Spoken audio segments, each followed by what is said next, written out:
Welcome to Kenton Teaches. Enjoy the video. You're starting right now. Confirm whether your phone runs Android or iOS and that firmware is up to date. Open Google Play or the App Store, search for the browser you want, and tap Install. Once installed, launch the app and accept any onboarding prompts so the app is ready. This initial run lets the system recognize the app.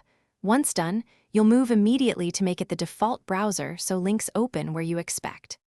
On Android, go to Settings, choose Apps or Apps and Notifications, then Default Apps and pick Browser App. Select your new browser.